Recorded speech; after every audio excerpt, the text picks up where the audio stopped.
Cartoons, the animated frontier. These are the voyages of the Cellcast podcast. Its continuing mission to explore strange new cartoons, to seek out new animation styles and new creative storytelling methods, to boldly go where so few ever go again.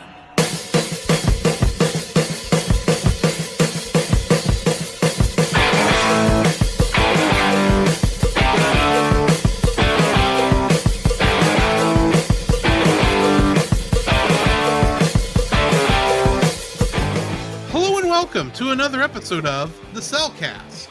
Joining me today is a man who, well, he's ready to go to war.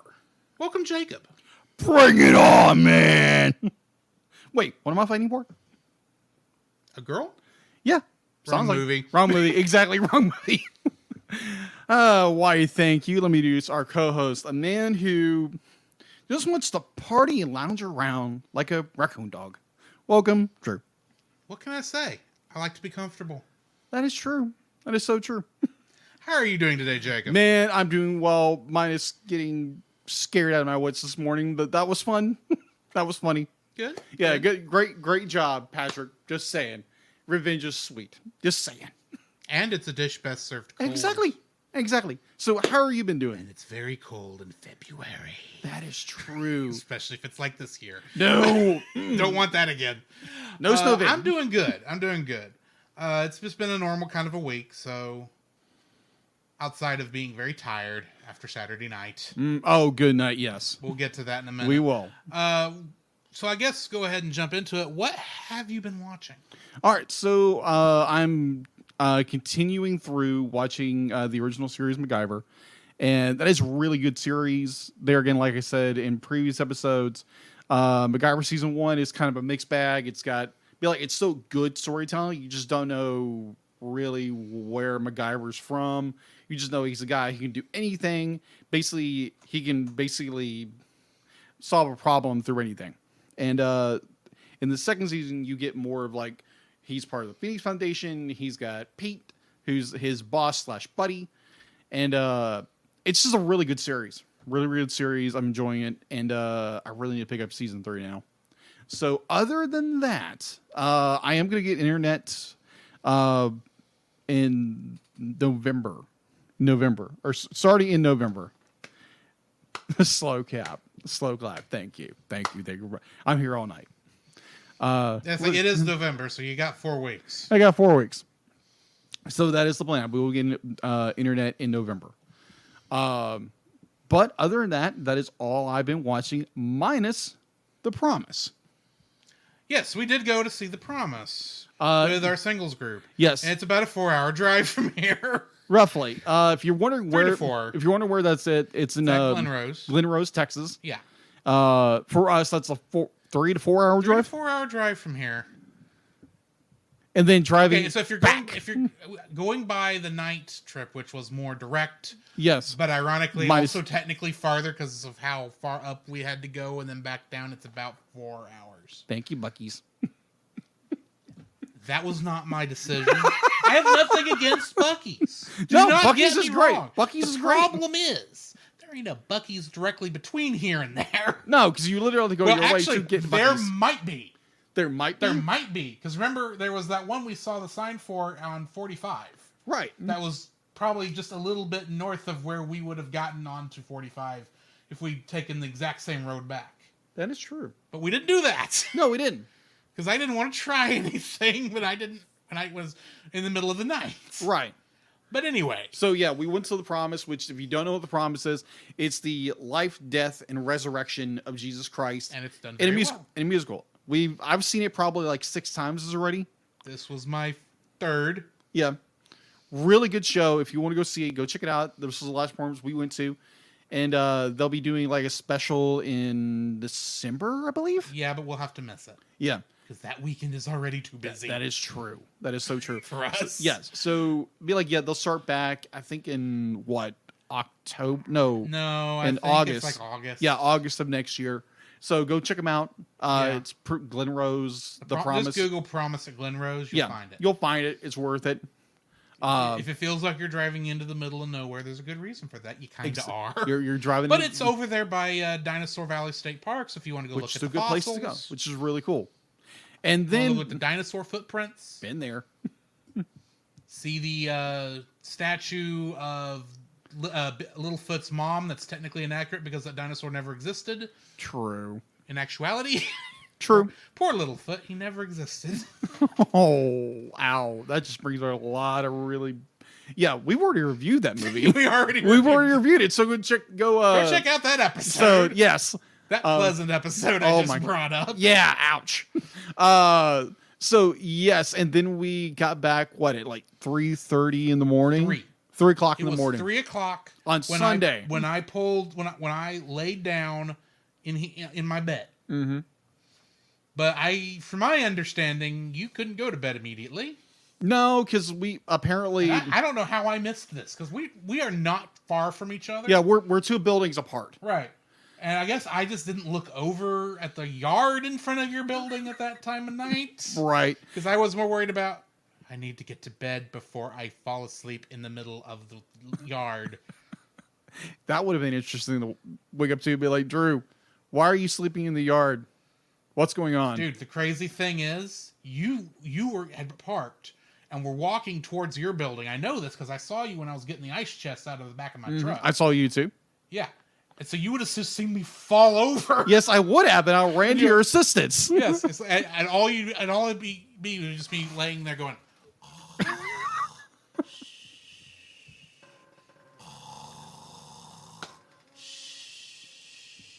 shut up. I've been told I once told somebody to shut up. And also, you kicked a cat. No, I kicked the cat because he bit my toe in the middle of the night because he decided my toes were for hunting. So what Drew's referring to, apparently there was a main water line that broke in front of my apartment. In the middle of the night. In the middle of the night at 3 a.m. So I walk up there and be like, that's not good. So I call the apartment managers. There's a lot of mud out here. A lot of mud. Especially since it hasn't rained. That's true. In 5 days. Roughly. So I have to call, I call the people that you call for maintenance. Obviously they call them, they have to call the city, and I give them the morning. Thankfully I can take a shower. They shut our water off. And that was fun for a couple of hours. And yes. And so went to church. Came home. No water. No water. And then I crashed. Same here. I didn't wake up until like 4 o'clock or get out of bed until 4. Here's the thing. I don't normally take naps voluntarily. Me either. I didn't intend to fall asleep because my thought was I need to stay up so that when 10 o'clock comes around and it's time to go to bed, I will go to sleep. Because if I sleep too much during the day, I'm going to have a late night, and that's just not good for nobody. No. But I did I did have one of those, you're laying back comfortable, and all of a sudden, it's 15 minutes later. It's like, and wake. When did I fall asleep? Crud, now I have to back up Pom Poko. No, actually, I'd already walked that over to your place. Right, you did. I actually walked up to my door, and there's Pom Poko sitting on my little table, sitting in front of my door. Well, where else was I going to put it? You weren't home yet when I dropped it off. That is true. Because despite the fact you weren't locking up the church, I still got home before you. You did. I'm guessing you had gone somewhere to get something to eat. No, I didn't actually. I didn't eat lunch that day. But either way, so that's the story of that. And yes. Yeah, that was a long Sunday. That was a long Saturday. So the weekend was very full, very blessing, but very tiring at the exact same time. Indeed. So what have you been watching, Drew? A fat lot of nothing. Okay. If we're being honest. Okay. No, I have watched a couple things. Just nothing. I've been on YouTube a lot lately, and I can't tell you why. It's just there's nothing. Anytime I switch on the normal television, it's like I don't really want to watch this. I'm just not in the mood for this. That sort of thing. I got you. So I happened to be on YouTube, actually earlier today, and I saw a video called "Opening My Heart to Sonic Adventure." Okay. Those of you who remember Sonic Saturdays, I streamed that game back in September, Okay. August. I think it was August. Okay. Anyway, I don't remember who the guy was who did the YouTube video, so that does me a fat lot of good trying to tell people about this video I watched, and I can't even point you to him. But he did actually a very decent retrospective on all of Sonic Adventure 1, and I appreciated his thoughts. It wasn't just, this game sucks, and it sucks hard because everyone says it sucks, and I'm not running fast as much as I'd like to, and what's the point of these other 5 characters? All I want to do is play as Sonic, blah, blah, blah, blah. Right. That's not the point of the game. Pardon me. I know Big the Cat's annoying people, but anyway. Yeah, so speaking of YouTube, be like, normally when I watch YouTube, either I'm watching something historical because I'm a history nut, I'm an amateur historical nut. So I watch something either Roman history, which I love. Either it's Republic or Empire. There was a lot of YouTube cameras are available around the time of the Roman Empire. Oh yeah, absolutely. Be like, yeah, you should just watch one about Nero just being a nut for 3 hours. That was great. But no. Be like, yeah, I just love watching history. I'll watch things over video games, that kind of stuff. I watched a couple others. Mostly, it's just been me getting acquainting myself with the story of Final Fantasy XIV so far, because it's a lot of story to go through, and it's probably been a couple years, and I'm trying to get caught up before Endwalker comes out in 2 weeks. So, yeah. Really, that's about all I've been watching. Yes. So, Jacob, what do we got in the news? Okay.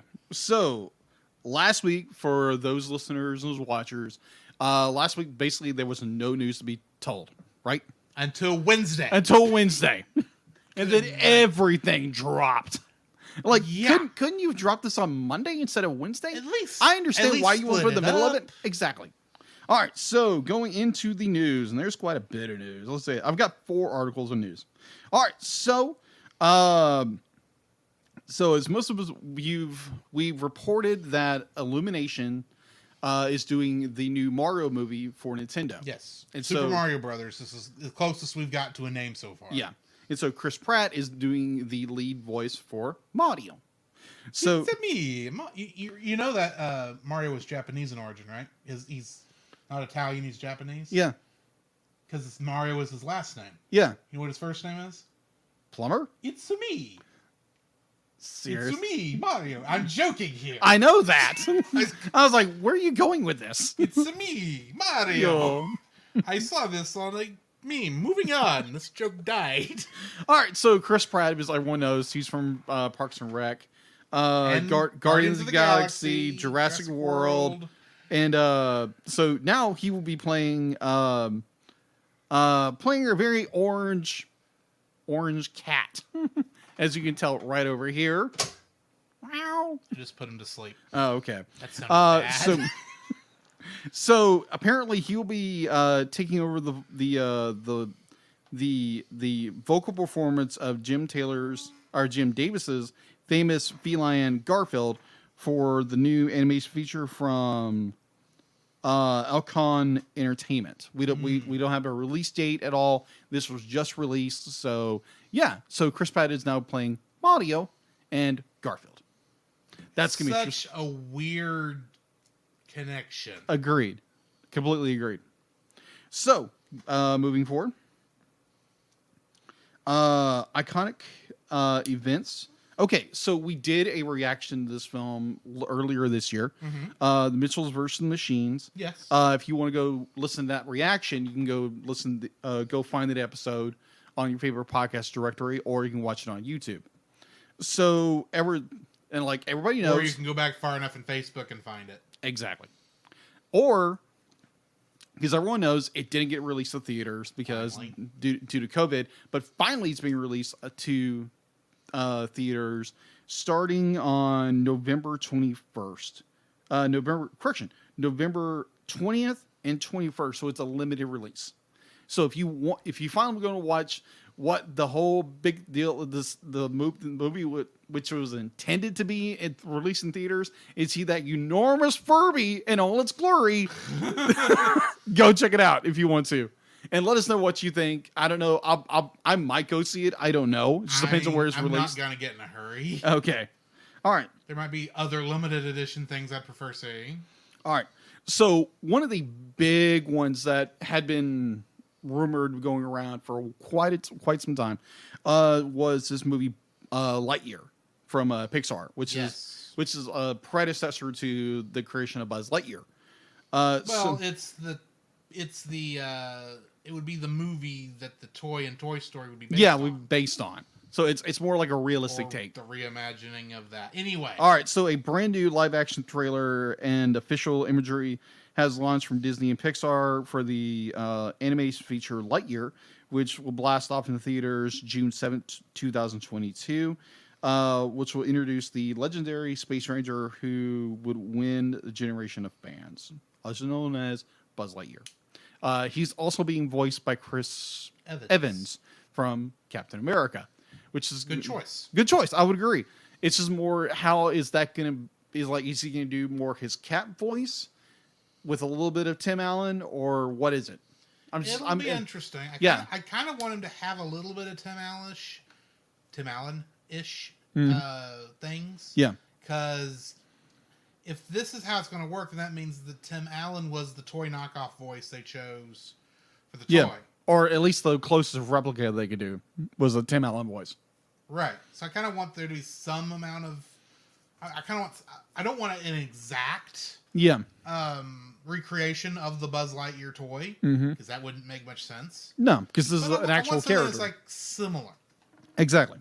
So, yes, they'll be released in theaters, hopefully, because they're already predicting things with COVID and hoping for 2020. Please just stick to it. That's all I'm saying, Disney, Pixar, just please stick to your date. Please don't change it. Should.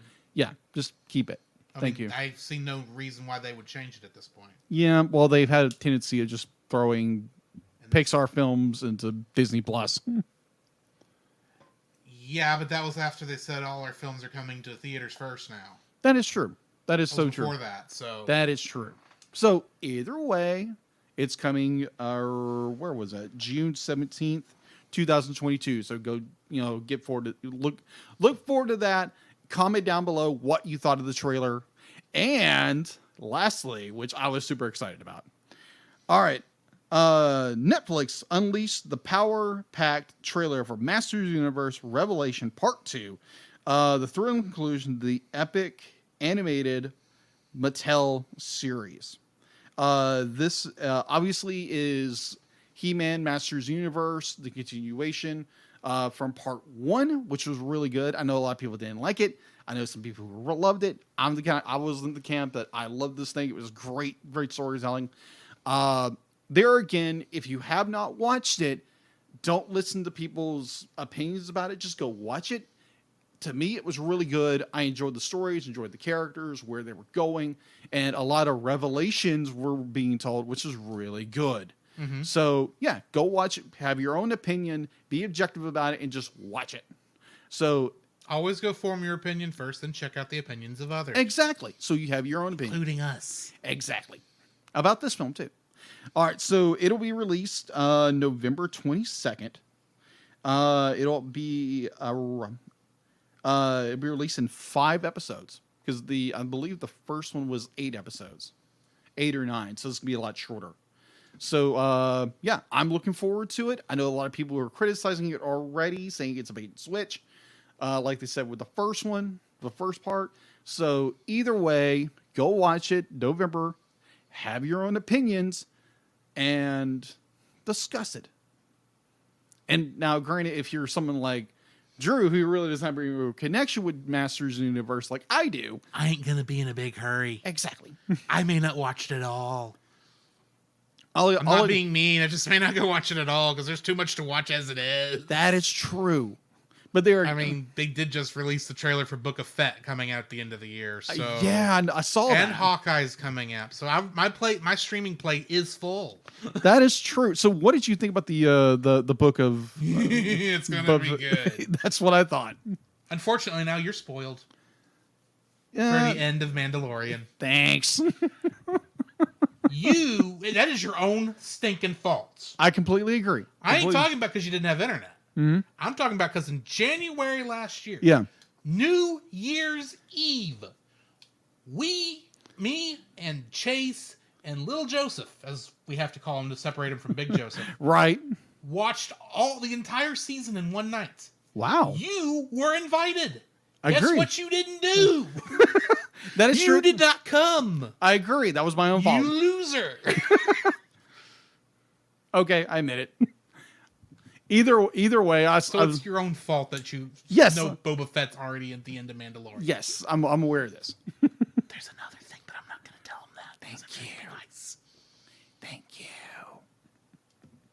Anyways. So yeah, that is all the end of the news. Finally, we have news. Thank you.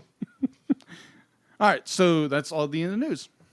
All right, so we need to switch into the spoiler-free section. Yes. Of our review of Pom Poko.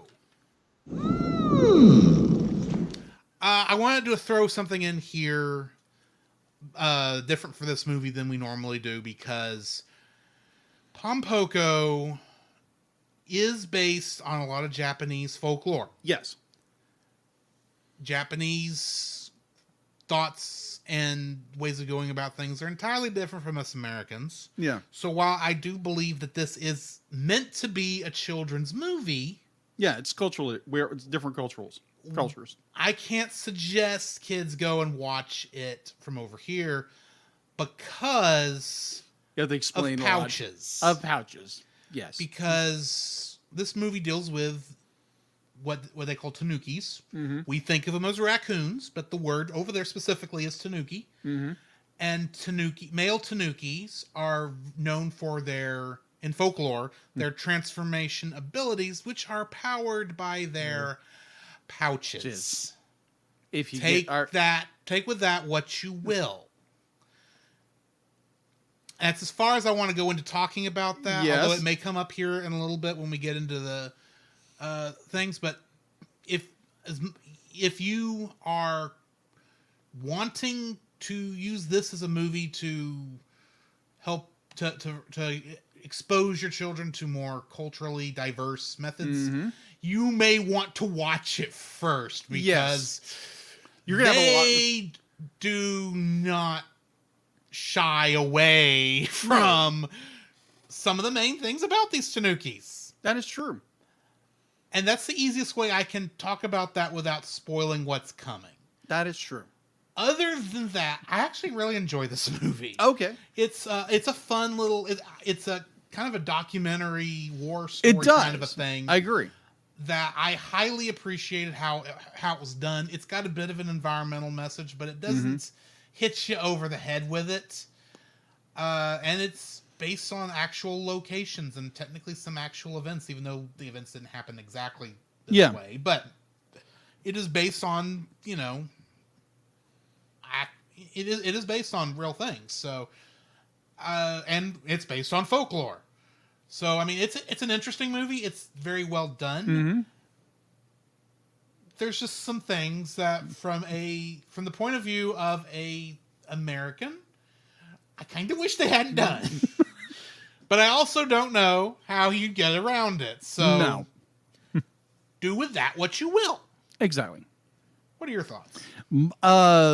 This was my first time watching this film. And Drew had warned me ahead of time what was going on. It's like, oh, okay. Wow. That's just be like, okay. Yeah, it's a lot worse than I even told you. Yes, you did. So understanding, it's a cultural thing from Japan. So understanding that it's just a little bit weird coming from American perspective. I love the story. The story is great. It's a great, like Drew said, kind of like a documentary war, civilization clash story, and it's told very well. It's the towards the end it gets a little mixed up, a little mixy, a little bit, not dicey but mixy. I'm just using the word mixy. Yeah. And like it gets a little depressing too. Oh, it gets very honest. depressing at the very end. It's not one of those so-called happy ending movies. Because that's the thing is to some degree. Well, no, I'm not gonna get into that because that's spoiler territory. Exactly. But despite some of the successes of the raccoons, let's face it. You look at Google Maps at Tama Hills, and you can tell they lost. Yeah, pretty much. Because I actually went and looked at this on Google Maps. Really? It's like, oh, yeah. There is no forest around there anymore. Not for at least another, 20 miles till you get to the edge of Tokyo proper. Right. But yeah. Great movie. Completely. I mean, like, it's a great movie. Very well told.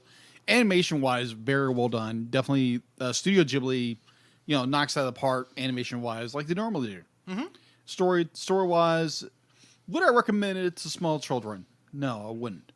Definitely with the subject matter, unless you're, again, a parent. Yes. If you're more inclined, watch it beforehand, because then you're going to get hit with 1,000 questions. What do they mean by this? Yeah. What do they mean by this? Because children are generally curious. They don't know things, so they want to know these things. Yes. And let's face it, there's some things that it's just painfully obvious. Yes. Especially later in the film. Yes. Yes, completely agree. So, But anyway. Yeah, so it's a family-friendly... Ish. It's family-ish. Because, it's outside of the thing we're talking about. It is fairly family friendly. It's very family-friendly. It does get dark. It gets dark, but nothing any worse than, say, Pink Elephants on Parade. That is true. In all honesty. It has war elements. It has it does not get Grave of the Fireflies dark. No, it doesn't. It does not get anywhere near that dark. But it does get, like we said, depressing near the end. Yes, it does. But yeah, anyway, I think we've pretty much said all we can without actually going into the spoilers. So why don't we hit the intermission and we'll get to spoiling this thing.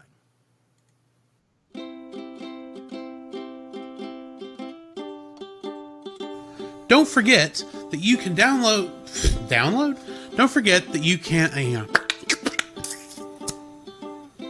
Don't forget that you can listen to us record the podcast live every Tuesday over on our Facebook page, The Cellcast, our Twitch channel, The Cellcast Gaming, and on YouTube at Cellcast.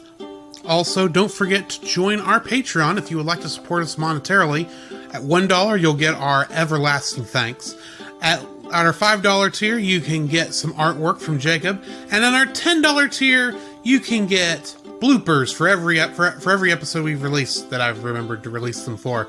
And you can get commentaries from different movies. So come check us out over there if you would like to support us financially.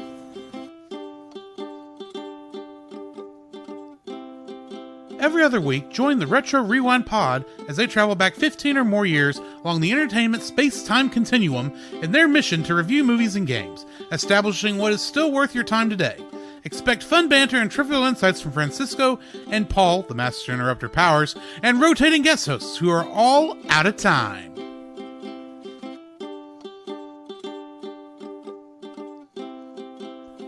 Do you like Star Wars? I don't just mean the original trilogy. Along with that, I mean the prequels, the sequels, the anthologies, the animated shows, and of course, who doesn't like Baby Yoda? Well, if you've been in the fandom for any length of time, you know how toxic the fandom can get. And if you'd like to be able to discuss a galaxy far, far away in a much more positive light, might I suggest searching out The Outer Rim, a Facebook group dedicated to all of Star Wars, and check out their YouTube channel, which you can easily find at Pop Americana, which the podcast you're currently listening to is also a part of. To find that and more, check out the link in the description.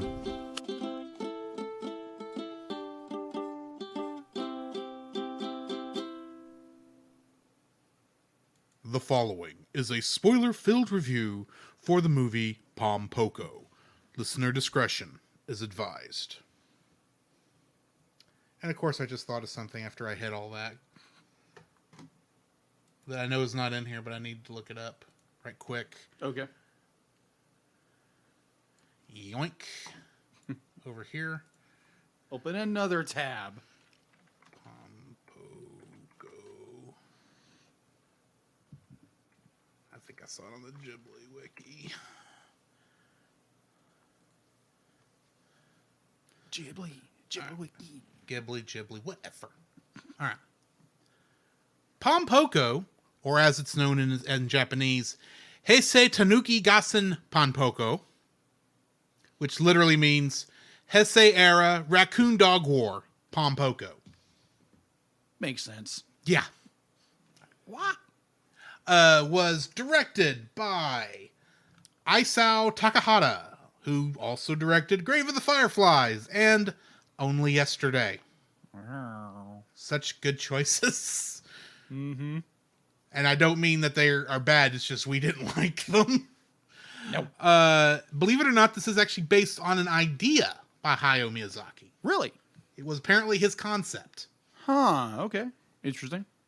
Getting into the cast for the English dub of the movie, we got Jonathan Taylor Thomas as Shokichi. Mm-hmm. He's, of course, known for playing Randy Taylor in Home Improvement. Arr, arr, arr. Clancy Brown as Gonta. And in SpongeBob SquarePants, he is Mr. Krabs. But this goober over here knows him better as Lex Luthor in Superman the Animated Series. Yes. J.K. Simmons was the voice of Sazayamon. He was, of course, J. Jonah Jameson in now 4 Spider-Man movies, probably 5. Parker, get in here. When No Way Home comes out. Yes. Then you got Tress MacNeille playing Oroku. And she is, of course, most famous for playing Princess Angelina Contessa Luisa Francesca Banana Bobeska III. But you know her as Dot in the Animaniacs. Kevin Michael Richardson was the voice of Bunta and the Wonderland President. Mm-hmm. And in one of your favorite movies of all time, Lilo and Stitch, he played Captain Gantu. John DiMaggio was the voice of Ryutaro. And, of course, he played Bender Bending Rodriguez in Futurama. I have to say the full name because I find it hilarious. Because literally Bending is his middle name. Bender.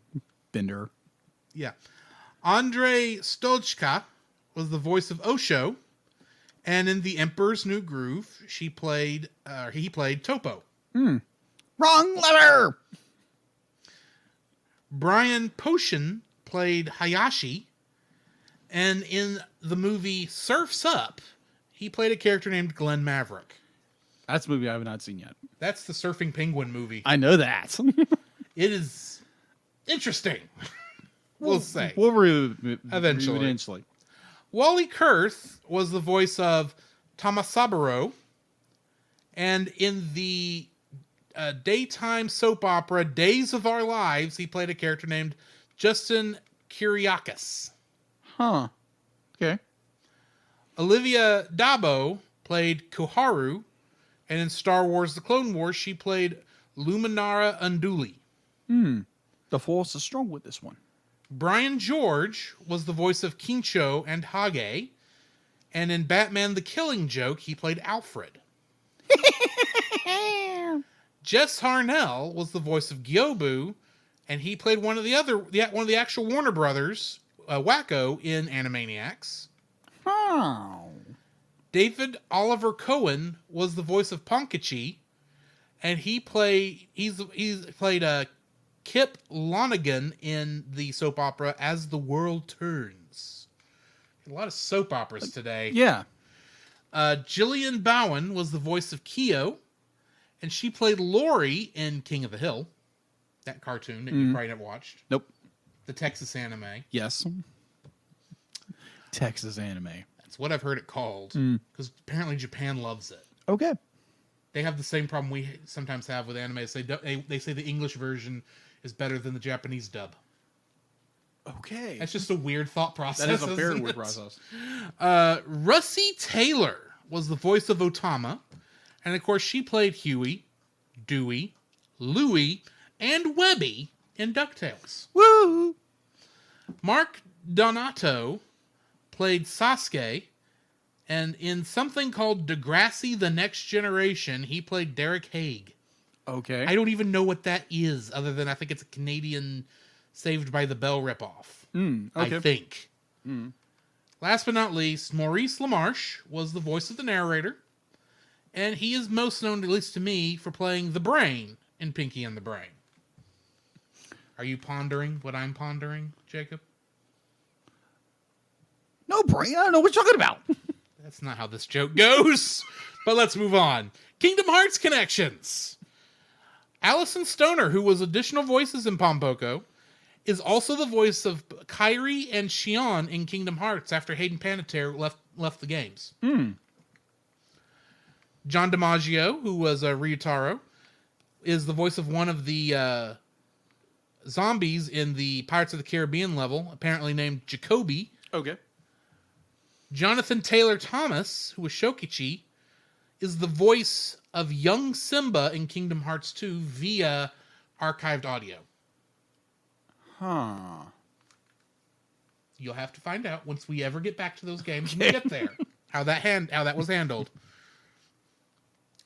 Kevin Michael Richardson was Bunta here. Mm-hmm. And as I said earlier, he is the voice of Captain Gantu, also in Kingdom Hearts. Mm-hmm. He also voiced Sebastian and Blackguard A, whoever that is.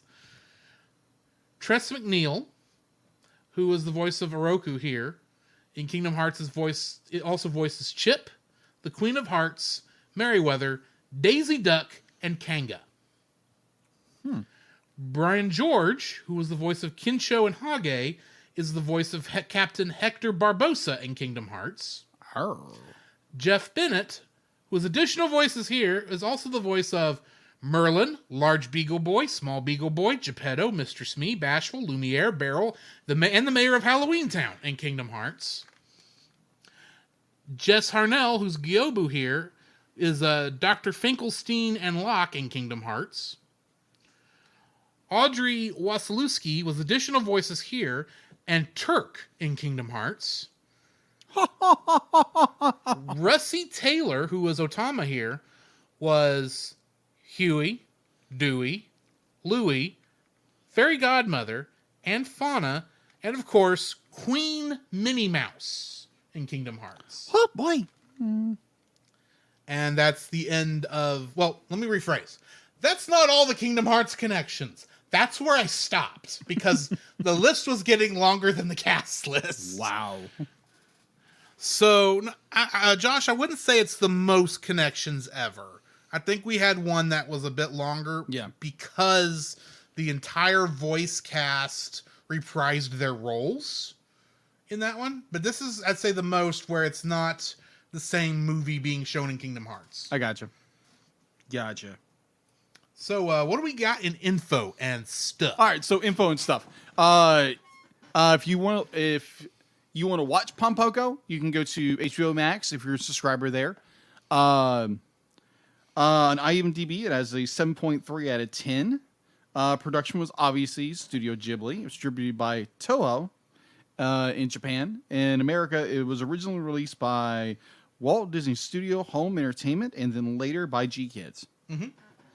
All right, release date. In Japan, it was released on July 16th, 1994, and in the United States in August 16th, 2005. So box office. Its original box office in Japan, it earned an estimated 4.47 billion yen. I'm sorry, that's up with a B. Billion yen. So conversion. Thank you, Drew, for doing the conversion for me. It's just searching on Google. That is true. So that might not be exactly accurate. Yeah. Ball time, but parking anyway. here. All right. $39 million. Yeah, that's pretty significant. All right. So its U.S. release, its opening weekend was $107,000 on June 17th, 2018.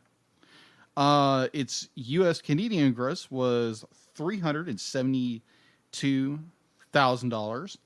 Its worldwide gross was $1.2 million. Its home release, the film was released in Japan, like I said before, in July 16th, 1994.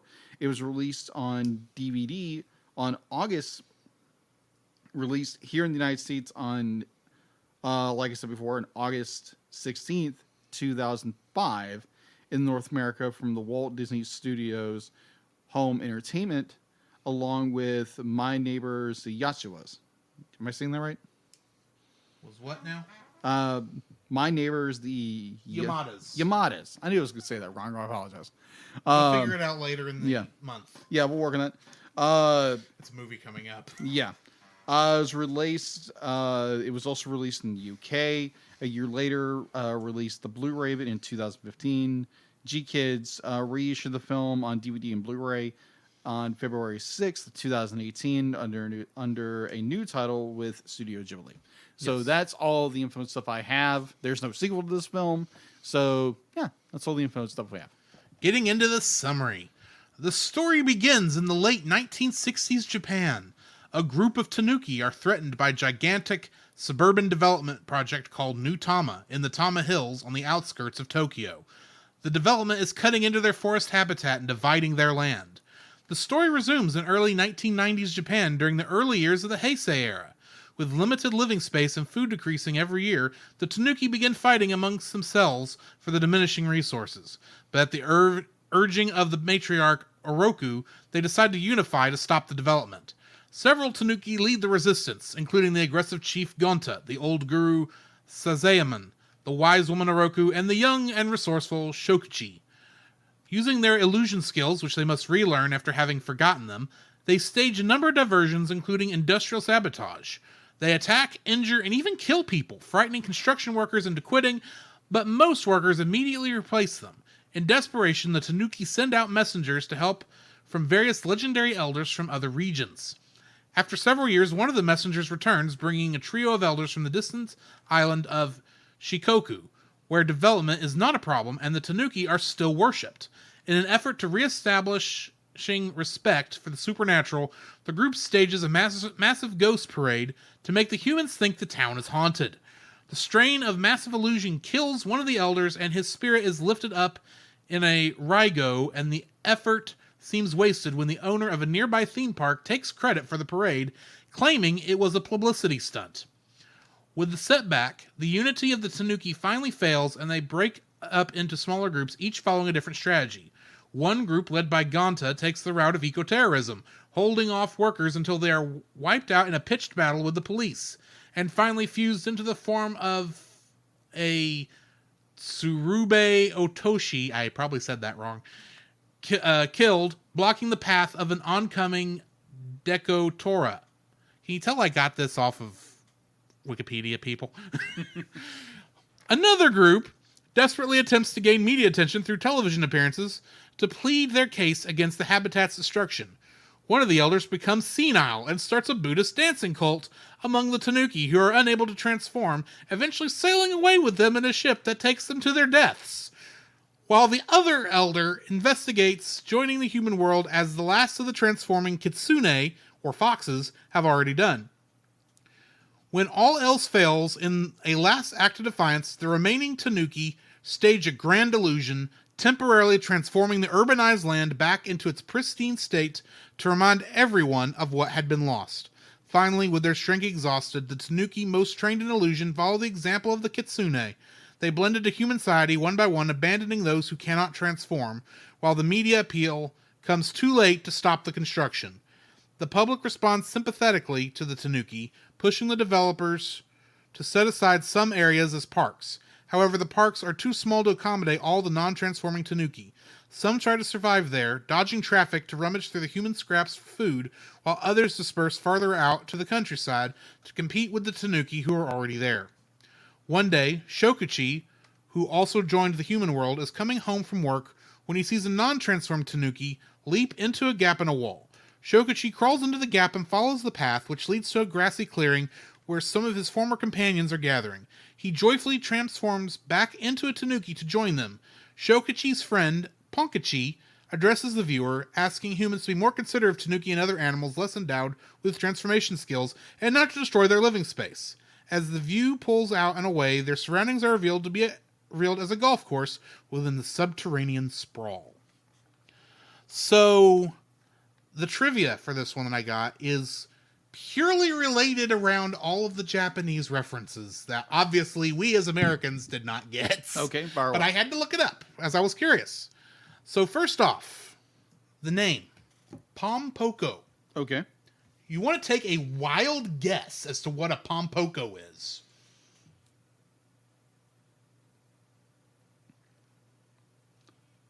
I was trying to make some goofy reference to, like,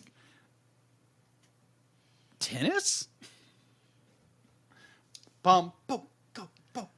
Well, you are right in that it kind of is an onomatopoeia. Okay. But the onomatopoeia is the sound of a raccoon hitting its stomach in time to a military march. Oh. So it's kind of a Pom Poko. Pom Poko. That kind of a thing. Oh, okay. Gotcha. That's where the title comes from. Oh, That's okay. why it's called throughout the film, they refer to it as the Pom Poko era because it's during the Raccoon War. Yeah. That technically apparently started in the 60s. That makes sense. But came to them fighting each other, fighting the humans in the last 5 years. Mm-hmm. Ultimately failing. Mm-hmm. Spoiler alert. I don't know why I'm spoiling it. I'm saying spoiler alert. We already said that. Yes. Tanuki in Japanese folklore are mischievous, lazy, cheerful, and gullible creatures who use their supernatural shape-shifting powers to trick humans.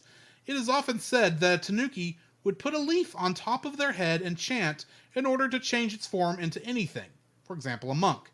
They are also said to try and con humans with leaves turned into banknotes, although Oroku prohibits them from doing this in the film. Statues of tanuki can be seen everywhere in Japan, especially in temples and shrines, and often holding a barrel of sake.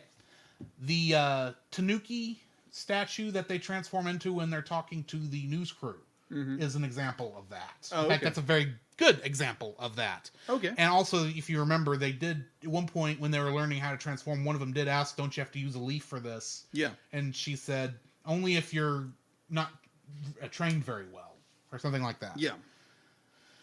Consistent with the Japanese folklore, the tanuki are portrayed as highly sociable, mischievous species, able to use illusions to transform into almost anything, but too fun-loving and too fond of tasty treats to be a real threat, unlike the kitsune and other shapeshifters.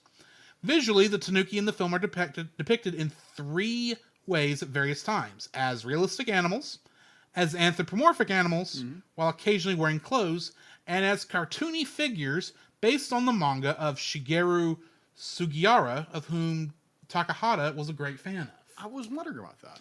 They tend to assume their realistic form in view of humans, their cartoony form when they're doing anything outlandish or whimsical, and their anthropomorphic form at all other times. In folklore, foxes are also supernatural creatures known as kitsune, with the ability to transform themselves into human form. However, in contrast to the absent-minded tanuki, kitsune are usually portrayed as more witty, cunning, and sometimes malicious. Kitsune are also messengers of, or sometimes used as depictions of, Inari, the Shinto god of rice. In the film, a tanuki manages to terrify the humans, planning to move a shrine by appearing as a white fox. Statues of kitsune mark the estimated 30,000 to 40,000 outdoor Inari shrines scattered throughout Japan. The stone statues which the tanukis turn into are those of Jizo, the protective deity of travelers. People condemned to hell, and the souls of the stillborn, miscarried, and aborted fetuses. Ain't that lovely? Wow, okay. The roadside statues are a common sight in Japan. Okay. Most of the characters in the monster parade are yokai, creatures from Japanese folklore. However, some of the characters are from other Ghibli films that make cameos there, including Kiki from Kiki's Delivery Service, Teiko Okajima from Only Yesterday, Porco Rosso from Porco Rosso, and Totoro from My Neighbor Totoro.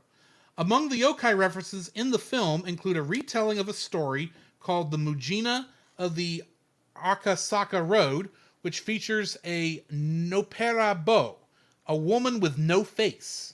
There's also a tribute to the director Akira Kurosawa with a brief appearance of a fox's wedding, very similar to that which occurs in the Sunshine Through the Rain episode of his film Dreams. The songs which appear in the film are Japanese children's songs with some change in lyrics for effect. Some of them are repeated with different lyrics over the course of the film, and some of them are known as warabe uta songs, which are sung as part of traditional children's games, often with lyrics incomprehensible to modern Japanese. The melancholic electronic melodies which many Japanese pedestrian crossings play, a short clip of which appears in the film, is the famous warabe uta. Among the songs which appear include Shoujoji no Tanuki Bayashi, or the Tanuki Party at Shoujoji Temple, a popular song written in the 1920s based on a Japanese fairy tale. Anta Gata Dokosa, Where Is Your Home, a traditional warabe uta sung by children while bouncing a ball. And in keeping with Japanese folklore, the original Japanese version of Pom Poko makes numerous references to raccoon pouches in song, conversation, and in relation to transformation. All of these references were removed from the English dub, but are included in full on the English language subtitle track of the DVD. I wonder why. Yeah. Like I said, Pom Poko is a word for the sound of a tanuki tsutsumi or tanuki drum. According to Japanese legends, the tanuki would inflate its belly and beat upon it with its paws to scare wayfarers, with a pan poko pan sound. Real tanuki are sighted in urban areas more often in recent years. This is blamed mainly on the destruction of their natural forest habitat by development projects like the one shown in this film. Tama Hills is a vast area of gentle hills spanning 2 prefectures and many towns and cities on the southwestern flank of Tokyo. Most of it is a patchwork of modern suburbia and hilly forests. New Tama, where the film is set, is a real residential development project and is Japan's largest, built in several phases starting in the 1960s, spanning the cities of Tama, Machida, Inagi, Hachoji, which are all part of Tokyo. Another Ghibli film that we are actually reviewing next week, Whispers of the Heart, is set at the same location and shares some of the same environmentalist undertones, although environmentalism is not its main theme. Last but not least, the train station which appears in the film is Seiseki Sakuragoka Station on the Keio line in Tama City, Tokyo. All right. And for all the Japanese words that I just screwed up, I ask forgiveness and my apologies. I am a stupid American who can't pronounce Japanese words all the time. I do my best. Very good. Anyway, what is your first like for this film? All right, my first like, the overarching story, the fact to be like this movie has it doesn't really play around with the be like we're going here, then we're gonna stop and go here, stop and go here. It has a very continuous storyline, and I really enjoy that. The fact to be like it's told like a documentary, like a newsreel, like a war documentary in a lot of ways. That it tells the story with a narrator. And at first, I found that really annoying. But as it went on, I found it more intriguing that you have this interesting war between Tanuki, or as we call them, raccoons, and humans. Mm-hmm. And it's this continual story that continues. There's little beats here where I can't remember the character's name. But he goes off and tries to find the transformation masters. No, there's 2 of them that went. Yeah, 2. Yeah, they go there. The one that came back was the first time. Mm-hmm. Was I'll know his name when I see it. Mm-hmm. It was Tamasaburo. Tamasaburo. Yeah, it's just be like that's interesting when they because obviously be like you're gonna have characters go off and try to find help or try to again go find these transformation masters, which I found was quite hilarious. This movie does have it's funny, it's serious, and it's lighthearted and funny, but at the same time, it's got this underpinning of like real, like serious consequences and everything. With the Tanuki being or Tanuki or raccoons being very lazy and wanting just to chill and have snacks, where they have all these dire situations going on around them, and it's more, yay, we be like, yay, we did something, let's party. Yeah. That kind of thing. That was it had this great ebb and flow of, okay, we're going to take something serious and take a little bit of fun with it. And it's just that continuation of all, because the storytelling is amazing in this film. What I'm trying to get at with my number one, the storytelling is amazing. Okay. So yeah. All that said, what's your number first I one? like how this is told as a documentary. Yeah, As if agreed. it were a documentary. Yeah, agreed. I am curious actually right now to go back to the Japanese version and see if if it's done the same way, because since they don't actually show the interview sections on screen, it almost feels like maybe that could have been an invention of the dub cast, but I don't know that for certain. Okay. But I like the way it's handled. I enjoy this idea, like, this is a whole we're going to go over major events of this time where the raccoons are trying to stop the development of their lands, trying to stop the destruction of their forest. Right. And how it's actively going and showing this, and then going to this and explaining this is what's going on here, and then you'll get a voiceover narration from either the narrator or one of the other actors, telling, this is what we were thinking at the time, like a documentary. Yeah. And I appreciated telling this like a documentary because it made, for lack of a better term, it made the events feel more real, despite the fact that we're talking about tanukis, raccoons who have transforming abilities. In a war against Humans, after they decided not to fight each other anymore. Exactly. Which was a very funny scene. Oh, yes.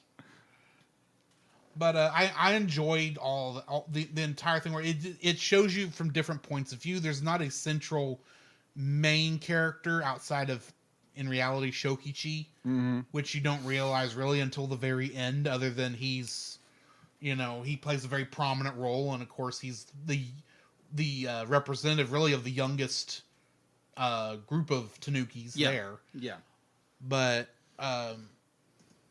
I like how we didn't stay on one event like too long. We said we showed this event, we gave this event what it needed to, and then we moved on to this other event and allowed it to do what it needed to do, and then we moved on to this. When they kept doing that, leading all the way up to what they called Operation Spectre. Yeah, which they show that, and it's like, okay, that's cool, and you even get the way they just handle the whole thing, even down to, yeah, this didn't go out as well as we'd hoped, and now we gotta tell what happened to this group of tanuki who decided they wanted to dance the night away and go on a ship being piloted by a senile raccoon who's lived 999 years and finally turned senile. That's their words. Yep, pretty much. And then it was just, and all this other stuff. It told the events. It did not. It was from the view of the tanukis, and it was promoting their general point of view, but it really didn't show. It never really said, the humans are the bad guys. It said, yeah, these are the things the humans had to do anyway. We just kind of got stuck in the middle, and yeah, the humans didn't handle this right, but at least all our efforts did at least get them to slow down and do things slightly differently. It just was too late for our forest. But I enjoyed the way it told this whole story. It didn't really say anyone was in the wrong, other than perhaps the development wasn't done correctly. Yeah. In keeping everything, good for not just the humans, but the animals as also. Which, from the tanuki's point of view, makes a lot of sense. Right. And admittedly, my personal beliefs, we shouldn't just, completely destroy Greenlands just because we want to develop the countryside to make it livable for more livable for humans. Yeah. But then this is also coming from a guy who likes living in a rural neighborhood. So, take that for what it's worth. Anyway, Jacob, your second like, please. My second like is the the non-traditional outcome. The non-traditional outcome. It's not. It's like, oh, you. I mean, like if you watched a handful of Studio Ghibli films, like you're gonna find that not all of these films in like your typical Disney film. Mm-hmm. You gotta be like the princess doesn't get her prince. Be like. Yeah, and usually if there is a happy ending, it's not the happy ending you would expect them to head towards at the beginning of the film. Exactly. And it's not always a happy ending. No, it's not. Definitely with this film. Especially with this director. Uh-huh. Exactly. You know, sometimes they outright lie to you throughout the whole film. That is true. I'm mostly talking about one film, but we won't get into that right now. Yes. Go listen to our Ocean Waves episode. Exactly. Hear his rant about it. That was good. Also, go back and listen to the other Isao Takahata episode, Grave of the Fireflies, so you can hear his rant. Exactly. And hear me get up and get a drink of water. Exactly. Anyway. Go check out both those episodes. So either way, it's, it has a very non-traditional ending where the Tanuki or raccoon dogs don't be like, their forest is not saved. It's demolished in order to create this new suburb of Tokyo. And you have where, like, the Tanukis who could transform and became part of society, or they died very violently, or some of them died violently, very violently, and some of them just died of old age, or went off into the sunset and died, which was a very when you join a death cult. Yeah, pretty much. That was very disturbing. And the fact to be like, you have some of them went on to live lives, and they kind of periodically will meet up with each other. So you get you figure out what people are doing at the end of the film. It's not necessarily, everybody's happy and joyful and everything. No, it'd be like you have a very realistic story where not everybody gets their happy ending in the end. Not everything ends. In reality, it's not a happy ending. It's just it becomes an ending that people can learn to live with. Yeah, have accepted and have grown with and grown towards with. And I just really enjoy that kind of storytelling where it's not the Disney fairy tale ending. Yeah, I really love those kind of stories where it's like okay, there's some lives lost, there's been land loss, but people are still around. Yes, and I really enjoy that kind of storytelling. They survived, just not in the way they thought they might. Exactly. Yep, that's my number 2. What about you? My second is the goofiness of the raccoons. Oh, good night, yes. Oh my word! The minute you think this is going to go one direction, all of a sudden it's like, nope. Now we got to go another way because the raccoons are just going to be goofy as all get out. Oh, my favorite part of this is they're doing the memorial service for the transforming master who died during Operation Spectre. Oh my gosh. And they start off all this slow and says, we thank, and doing this kind of Buddhist Shinto-esque memorial thing for him. And it starts off somber. It's like, we thank you, whatever your name is, for all this stuff. And they go on all this, but now we're going to party! It's like, he just died 2 hours ago. Give yourself about 2 or 3 hours. And then another one of my favorite parts is near the beginning where they decide they need to keep tabs on the human world. So they go and find a junked out television, which had results they didn't expect. And that all the children wanted to watch television. I'm going, no kidding. Oh my gosh. All animals watch television. Have you watched a dog watch television? Exactly. And then they don't really point this out, but after the Dreamland president takes credit for the parade, and they destroy the big TV out of frustration. The next scene, there's a small TV sitting on top of it. It's like, where'd y'all find that? I hope that's got a, and then you have this is just a small issue, but it's not really anything that's going to show up in dislikes. My thought is, where are you getting electricity for that? Exactly. But anyway, maybe it's the Tanuki in the back on a wheel. It would nearly have to be. But I mean, the entire the goofiness, the way these raccoons just would act.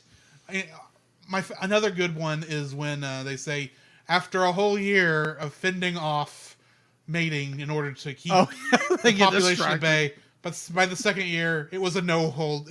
Everything was off the table. Yeah, and it's like, yeah, I bet it was. Love is in the air, and you're watching, and it's like, yeah, you see the kids do it. That makes sense. You see Shokichi and his new girlfriend, have some. You don't see them have fun, but it's implied that they had fun, especially in the next scene when they have 3 kids. 3 little cubs. Yeah. But then you also see it's the adults. It's the older crowd, because Oroku is having to fend off Gonta. It's like, hey, get off. It's like, I'm going to play hard to get. You might survive, but I'm playing hard to get. And I'm thinking, okay.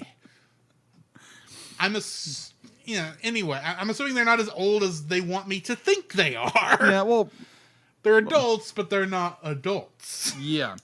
They're like 20. And 5. 25, and while the others Tanuki are 20. In Tanuki age. Yeah, and then you get the transforming masters the first time you see them, and they are in human form. Of a sort. I don't know what they were supposed to. They looked like hippies. They were characters out of the 60s. Yeah, and it's like, can you just imagine seeing these guys walking through modern day Japan, or really modern day in the city? Yes. And then it's just like, they're bebopping through town, and all of a sudden they're going through the construction site where they're building Tama Hills, and I'm sitting there going, are none of you construction workers noticing these 5 humans? There's 4 humans. 3 of which look like they just showed up out of an Austin Powers movie. Indeed. And you're not going to say anything about them walking through your construction site heading towards the forest.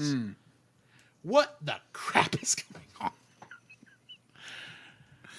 on? But the goofiness of the way the raccoons act and the way their minds work is just funny to me.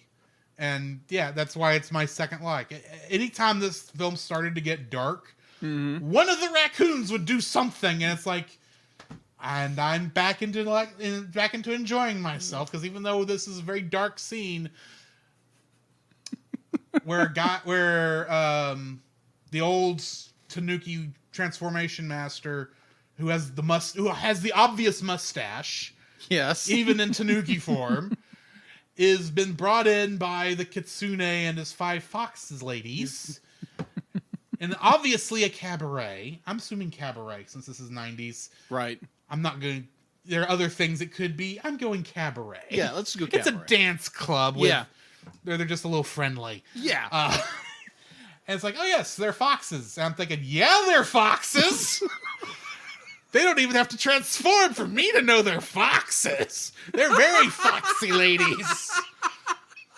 And the thing was, when they showed the first guy, who was when he was talking to the Wonderland president, my first thought is, oh, he's a fox. Oh, you know why? He looked like the fox from earlier in the film.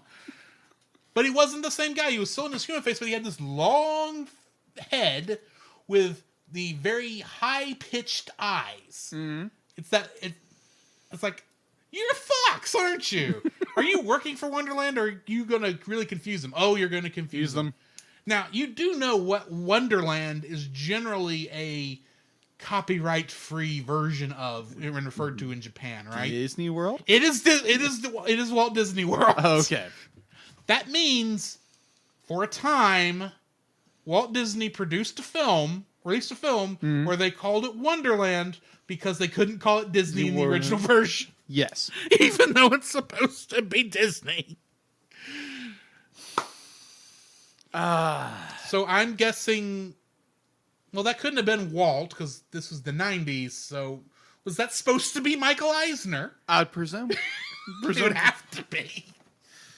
Anyway, that's my second like. What's your third? My third is exactly your second. It's just this...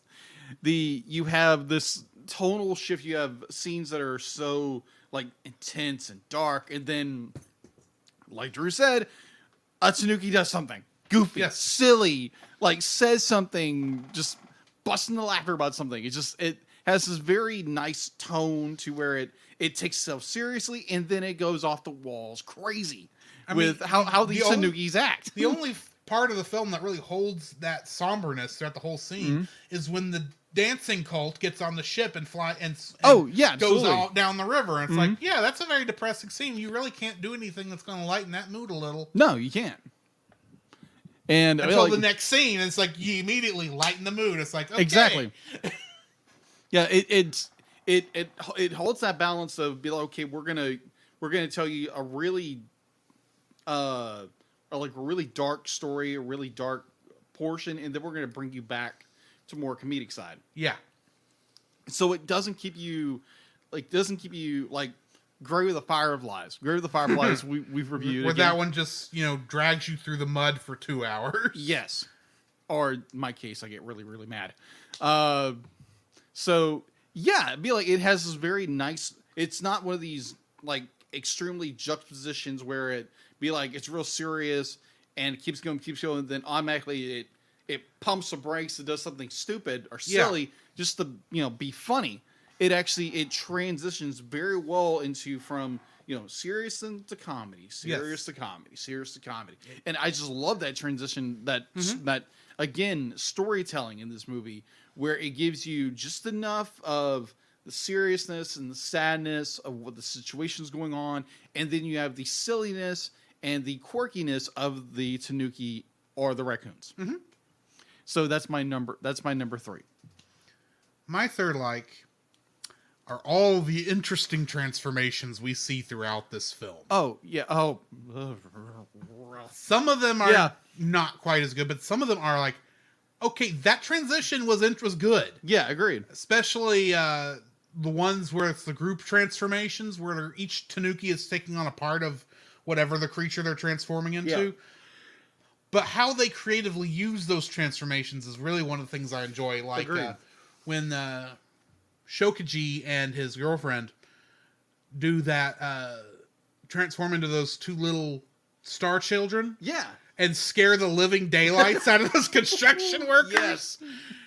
Yes. By saying, "Where's our home? We just came back from the stars. We went to Neptune, and then we went to Pluto, and then we came home, and our home is gone. Where is it?" It's like, well, we don't know. Maybe we can call your parents. And they just start crying. It's like, and everything goes to pot. Yes. Like, and then part of you's going, if I were a human in there, I would just leave then.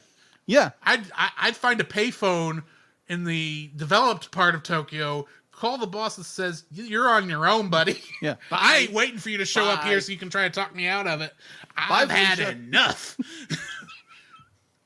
But then you get to all the weird stuff that happens in the during the the Operation Spectre parade. Oh yeah. And it's like all of those different forms. It's like at one point I had to stop and think, okay, how many raccoons are involved in this? Because there's a ton of stuff going on, and we only ever see maybe 30 raccoons total throughout the entire film, roughly. Except we know there's still a bunch that are not there because they leave on the dancing cult, and there's at least 30 of them, not counting the senile dude. So, I mean, I'm watching this and thinking, and it's like, I look at it and going, how are y'all doing all this? Maybe it's just because the transformation magic is supercharged, because you have everyone pouring into it, and it's more like how they do the unspoiled countryside illusion at the very end. Yeah.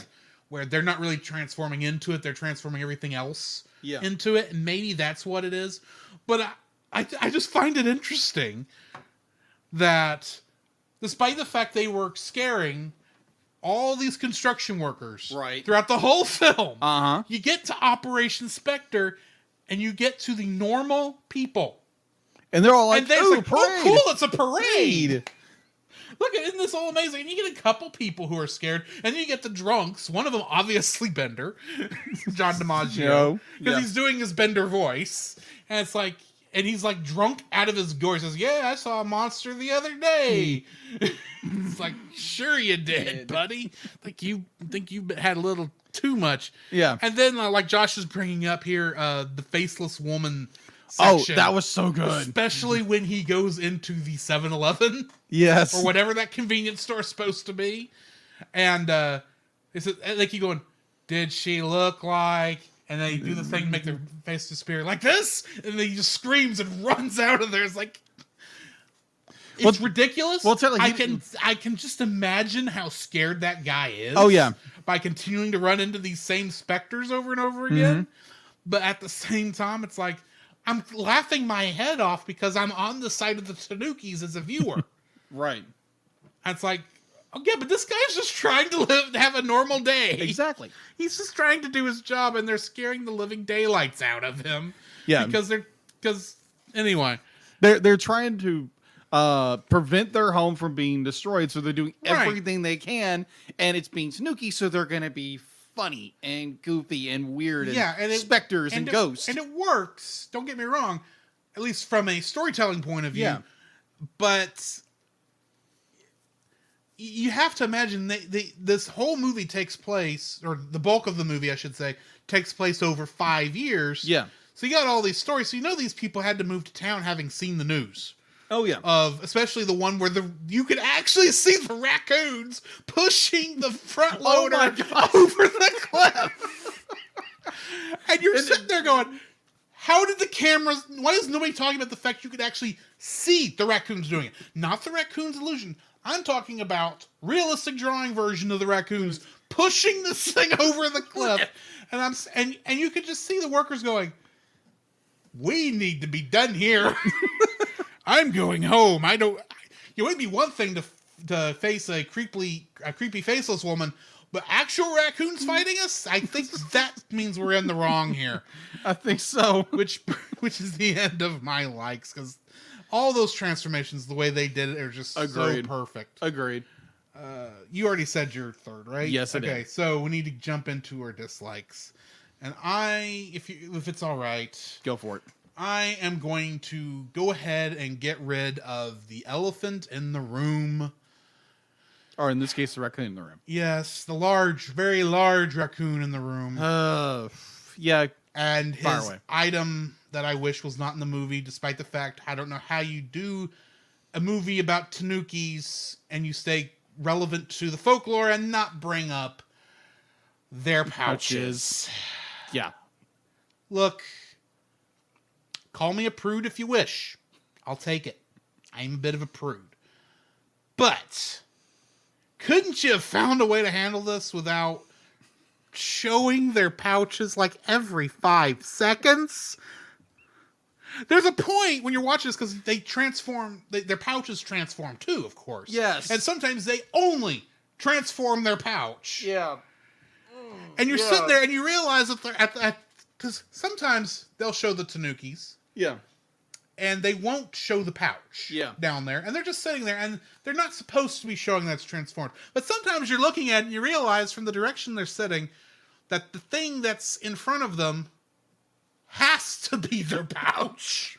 And the one that made me cringe was when they were doing that initial fight and Shokichi is playing the part of the dead raccoon until you realize that his pouch is the bridge. Yeah. And I'm sitting there going, ow! Jeez. A truck just ran over your pouch.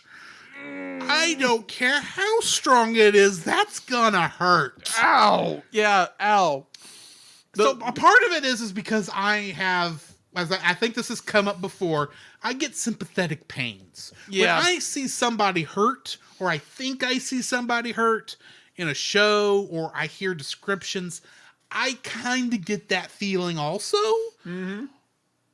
So there's many times throughout this I was having to sit there with my legs crossed because it's like, I know this is, Now, at some point, it just gets to the point of ridiculousness where it's Yes. like it doesn't even affect you anymore. It's like, of course, that's how these raccoons are going to go out in their blaze of glory by inflating their pouches to 5 times the size of the raccoon and bouncing on them like those super bouncy balls things that you see in like preschools. You know the kind I'm talking about? Yeah, I know what I'm talking about. Yeah, you know exactly what I'm talking about. And it's Oh like my- at that point, it's like ridiculous, and you just go with it. Agreed. But at the same time, I will quote our good friend Josh from earlier in this episode. I think before the episode actually went live in our live stream, not before it live stream, before we actually started the actual episode itself. Right. And he says, "I hope I never have to see Raccoon Pouch ever again." And you know what?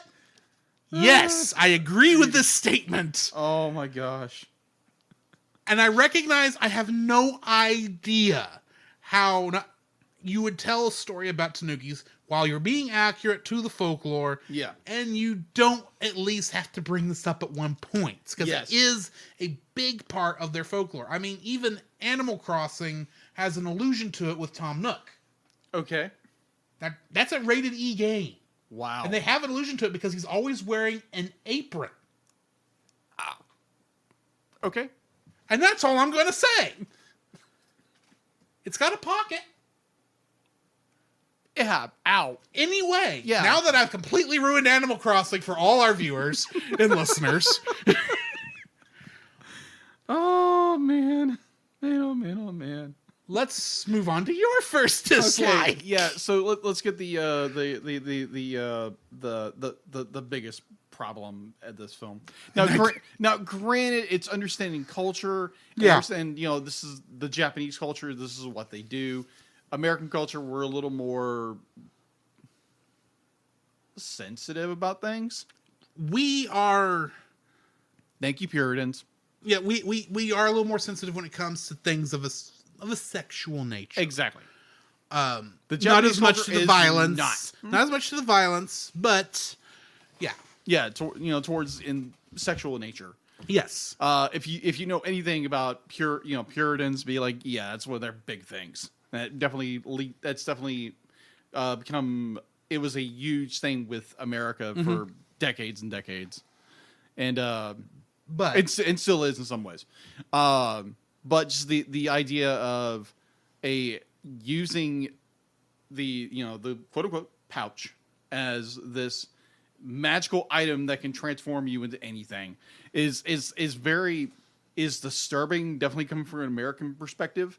And the scene that got me when you realize what's really going on, yeah, what's really going on, because the English dub, it only barely mentions the fact that the pouches even do stuff.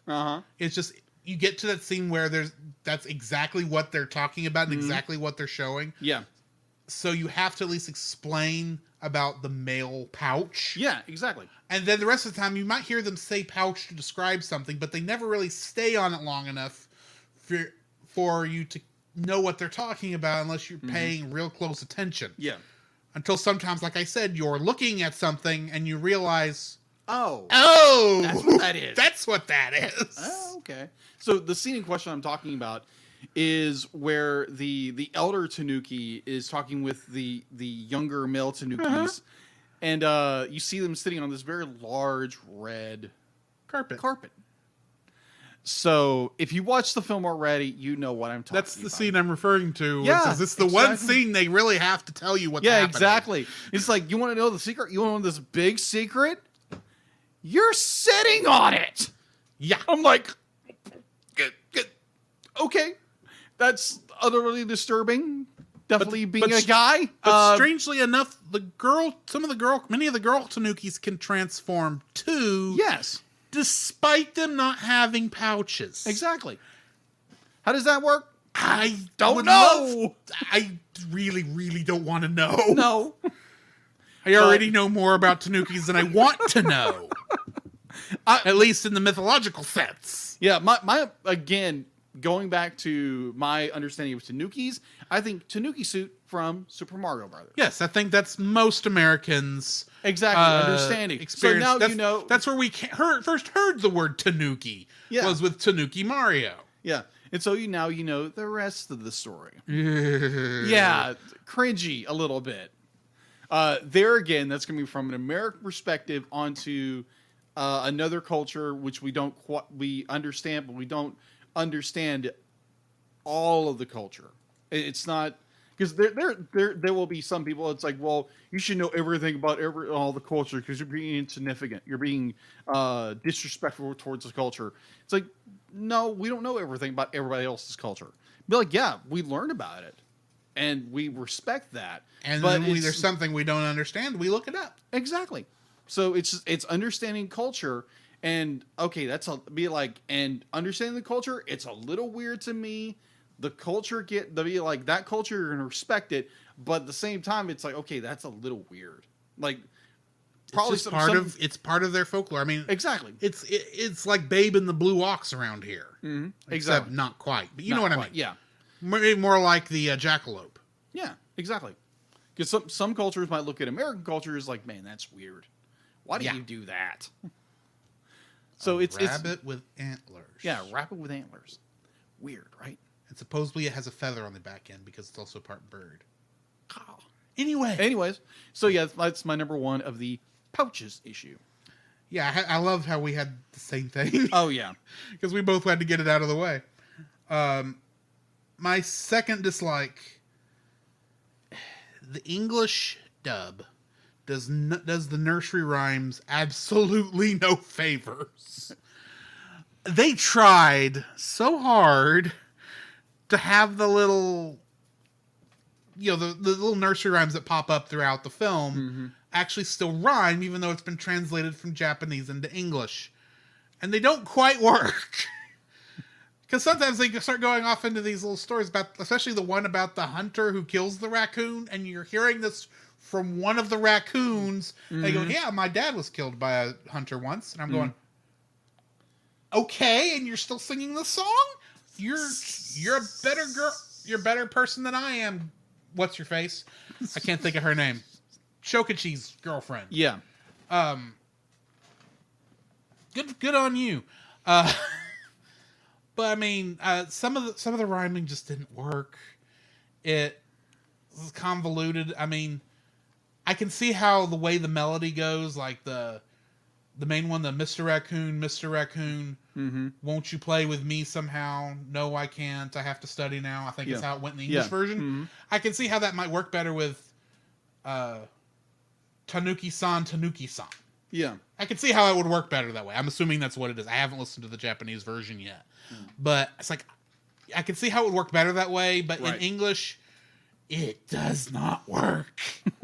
It does not line up. They tried so hard, but it doesn't. It is. Yeah. It's you can tell it's stilted and doesn't exactly work. It's something I almost wish they'd have just said it in Japanese and then somehow found a way to translate it later on if it needed to be. Yeah.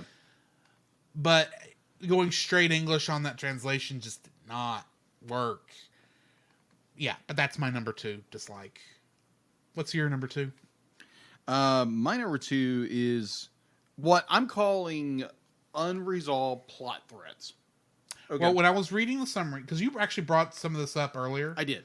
And you brought up the, when they're talking to the news reporter, how that's a dropped thread. Yeah. When I was reading through that, I realized they didn't drop it. They just kind of barely mentioned how it had an effect, but it was too late for the forest. Yeah, exactly.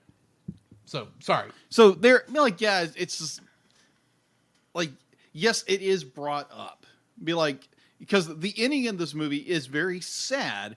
The efforts which the Tanuki or raccoons have tried over the years to affect change, either through violence or trickery, to have their forest remain as it is, that doesn't work in the end. And the idea that they are so desperate, they contact the media in order to get this interview with them. Yeah. And yet they won't go out and talk to them. They won't go talk to them. Because they're trained to never transform in front of the humans. They must not learn our secret. Then why'd you call him out here to show him your secret, right? Then transform in front of them. But at the same time, you're sitting back there going, they can't do that because we've never heard of an actual Tanuki transforming in the real world. Exactly. And at the end of this movie, even though it is a totally fictional account, they can't actually show them transform in front of it, even though it would be on camera. The only time you see any transformation on camera is like, oh, the footage no longer works. Why does the footage no longer work? Anyway, sorry. But yeah, it's just the when that scene came up, and my first reaction was like, after watching the film, it was like, it's unresolved. It's unresolved, but when later it's resolved, but it's not. It doesn't really affect anything in the story. Yeah, it'd be like, to me, it's like, okay, you had all these Tanukis transform, but like Drew said before, it really, by that point, it's already too late. Things are already in motion. Things are not going to change for the Tanuki. And it's like... the construction was already done. The construction was I'd done. love to know what Operation Spectre would have changed. Yeah, most exactly. of the construction is done by the time that happens. Yeah, exactly. Oh, there's another one. The idea of they transform, the masters are telling, if you transform into these horrendous beasts and creatures, that the people will fear you. The people will fear you. They'll even worship you in some cases. Where they do it, nothing. Everyone thinks it's a parade. Yeah, everyone thinks it's a prank, and especially when Wonderland president comes out and says, "Oh yeah, we did it, so people would come to our park once it's built." Yeah. Okay. Yeah, it's just those little things where, there again, it's not really a dropped plot thread. It's just brought up, and then it's a short thing. It's like, yeah, this is the event that occurred, but it's not important to the story. We got to continue moving on. Yeah, it's no longer important. But we had to say what happened, because what effect the parade had, even though it wasn't much effect. Yeah. We still got to go to the fact that, yeah, everything's not going good for the raccoons. Yeah. Yeah, like everything they do means, ultimately at the end, means nothing. Yes, they eventually just have to, the ones who can transform have to go on being humans in order to survive, and the ones who can't transform have to be wild animals. Yeah. In order to survive. Exactly. So there again, it's just... So the next time you go and take trash out to the dumpster after dark and you see that raccoon looking at you, just say hi and go about your business. Like, hey, can you transform for a second? Thanks. Like that. Yes, that'd be nice. Let me pull up my phone. Transform for a second. Yeah. Thank you very much. You can transform into whatever you want. You could be a human. It could be a faceless lady. I saw the movie. I'm right there with you. Yeah. I can't do anything about it, but good on you. Now, granted, we're talking to an American raccoon. Hey, you never know. Exactly. What was the raccoon's name from Pocahontas? You know how long it's been since I've seen Pocahontas? That is true. I don't remember any of the characters' names but Pocahontas and John Smith. Ah. Either way. So yeah, it's a plot thread, but it's a plot thread that's really well done, but it's already too late. Or everything is already too late for this film, or for our characters. And so yeah, they wind up having to either A, live as a human, or B, is live a wild animal. And it's just sad. This would be an interesting, strange plot thread for Guardians of the Galaxy 3. For Rocket. Okay. Interesting. Unless the Kree, or I think it's the Kree that experimented on him somehow took away his transformation abilities. That would be interesting. Anyway. And plus, he's not really a raccoon. Yes, he is. Oh, yeah, that is true. He is actually a raccoon. He is a raccoon. He doesn't think he's a raccoon. He's like, a what? A what? Trash panda. Trash panda. Is that worse? It's way worse.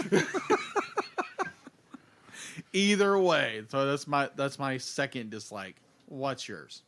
My third dislike is that the reveal that the narrator this whole time is actually Shokachi is botched.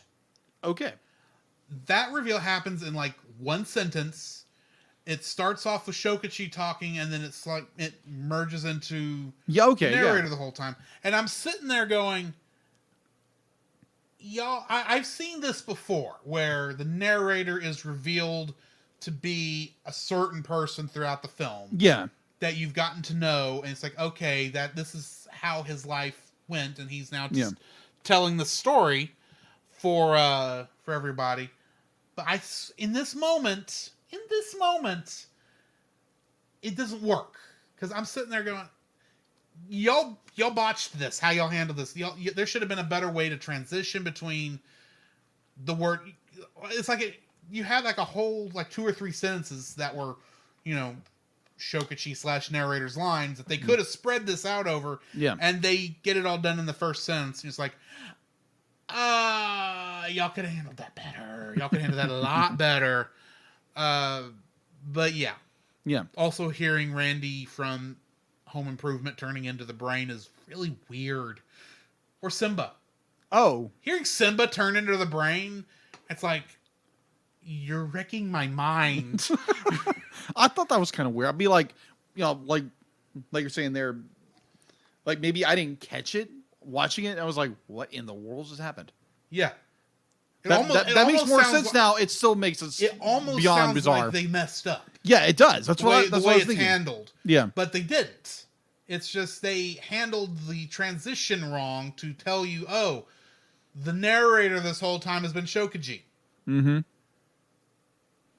I've seen people do this before. Yeah. And it's done so much better in so many other movies. I can't tell you which ones right off the top of my head right now, but I know I've seen it done a lot better than this. Mm-hmm. And they just didn't do it well here. And that's, anyway, what is your third dislike? My third dislike, it's really just more of a nitpick. And it's the parade into death. I'm going to call it that. The death into the parade into death. The ship into the sea. Yeah, exactly. The death cult. Yes. The death cult. Oh my word! That I don't understand the point of that scene. I'd be like looking at it from a story perspective wise. You have a group, a culture that is literally been pushed to the point that they no longer have hope, and you have those who just want things to end. Just like there's a lot of people in Christianity who are Christians, professing Christians, who just want Christ to return because life is miserable or life isn't going the way they want it. Or they feel that life is no longer worth living. So they either A, want to end their life, aka don't do that. Yes. Or they just want Christ to return in order for their aka their miserable life will end. See, and here's the thing about that thing. I get why, because it's the non-transforming Tanukis that get on the ship and follow senile old Tanuki out into the middle of the ocean. Yeah, it's the idea that they gave up on life. I get that, because they feel like there's no way they can survive in the current world. I disagree with that, because we see plenty of raccoons surviving.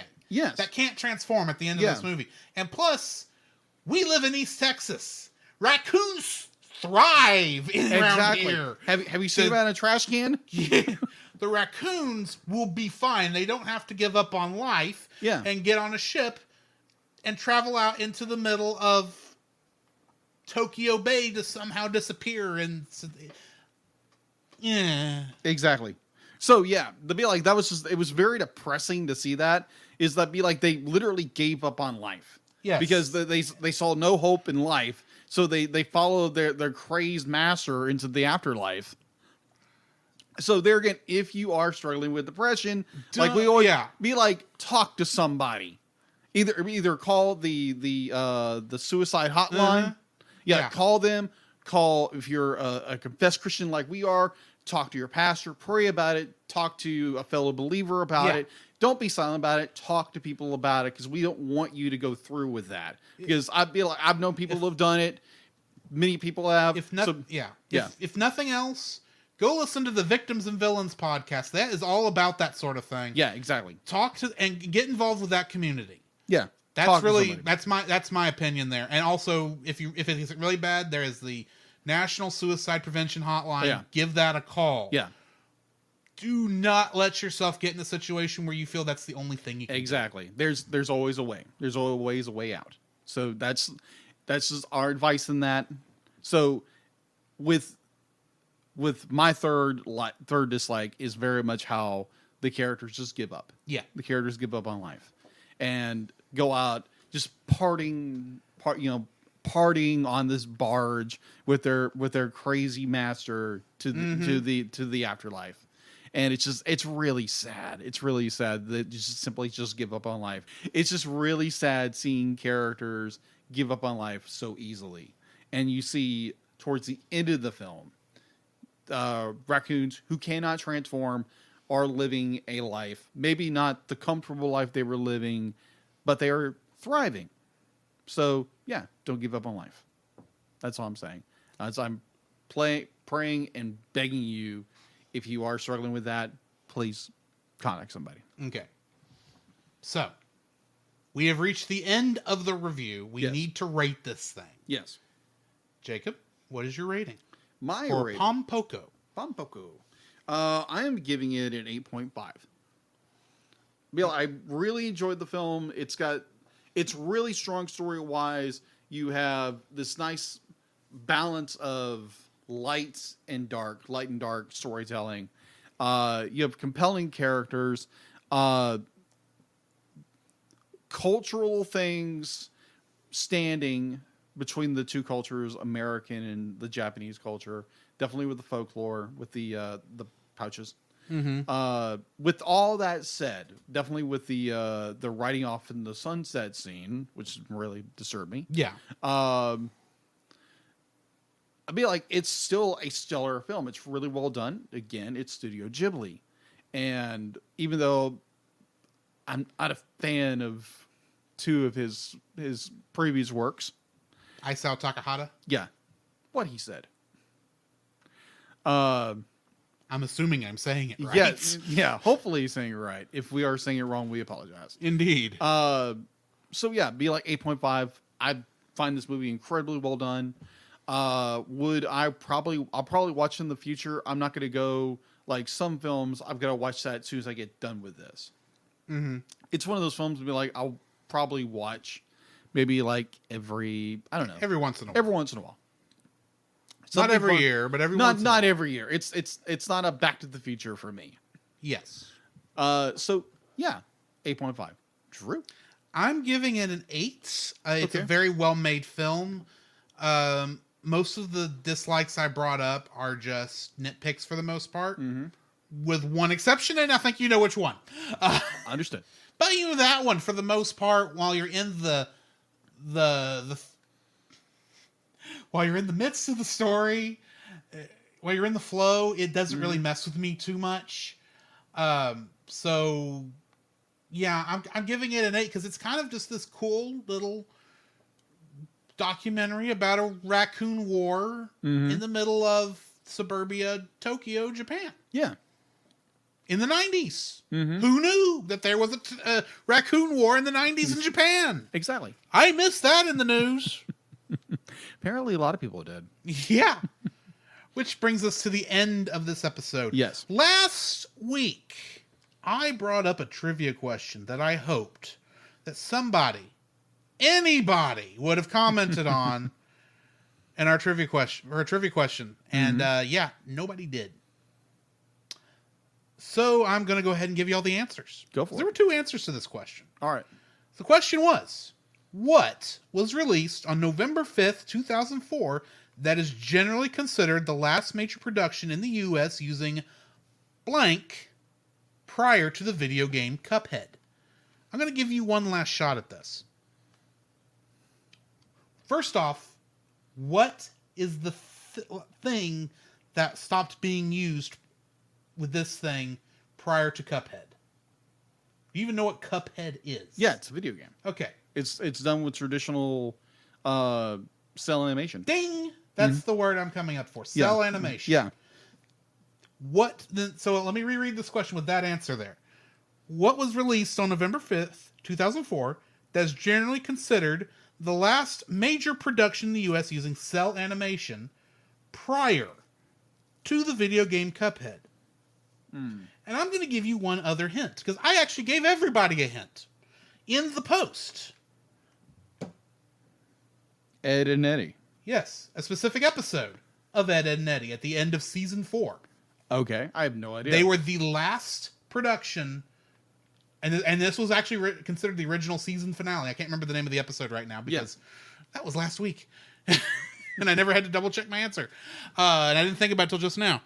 But yeah, the 4th season finale, which was originally the series finale of Ed, Edd, and Eddy, was the last cell animated production made in the United States. Really? Yeah. There was a couple things in Japan, like Ponyo, which is another Miyazaki thing we'll cover later on, does technically use cell animation. Okay. But yeah, for the most part, that was the last thing that actually used it. Everything was digital after that point. Okay. Interesting. Anyway, since that didn't go anywhere, I probably won't do a trivia question ever again, but we'll see. I may change my mind later. Well, I may have gone a little too hard with this one, I'll admit. Yeah, I would encourage you to continue to do it just to, get the audience to even get more involved with it. Maybe start with something a little easier next time. Exactly. But anyway, that challenge your minds a little bit. That does bring us to the end once again of this episode. Next week, we are doing, I believe, I said this earlier, but I want to double check here. We are reviewing the next episode of our Miyazaki and Ghibli Month, Whispers of the Heart. Mm-hmm. I've never seen this film. I've seen it one time. It's interesting. Yeah. It has an allusion to a song I'm fairly certain you know. Okay. But we'll have to wait on that till next time. Okay. Can't wait. So, in the meantime, this has been Drew. This is Jacob. And we will catch you in the next frame. Come, Jacob, we must prepare for next week. Prepare for what, Drew? The same thing we do every week, Jacob. Record a podcast! Oh, boy. So where can they find you, Jacob? You can find me on Facebook at Jacob B. Heron, also on Facebook at Jacob's Daily Art Corner, where I try to draw each and every day. I don't get to it as often as I like, but join me there. Also, you can find me on Instagram at Jacob B. Heron, on Twitter at Jacob Heron, and Letterboxd at Jacob Heron. So where can they find you, Drew? You can also follow me on Letterboxd at GGeorge759, Facebook as Drew Dodgen, my Facebook page where you can see pictures I've taken at Drew's Photo Bin. You can also follow me on Twitter at GGeorge759. You can email us at thecellcastpodcast@gmail.com. You can also follow us on Twitter at cast_cell. You can follow us on Twitch at twitch.tv/thecellcastgaming. You can also follow us on YouTube at Cellcast, Listen to our podcast on Apple Podcasts, Google Play Podcasts, Stitcher, Spotify, and your favorite podcast directory. You can also listen to us on the Movie of the Week podcast with Jim Heron, where we talk about live-action movies. And remember, Cell is a single L.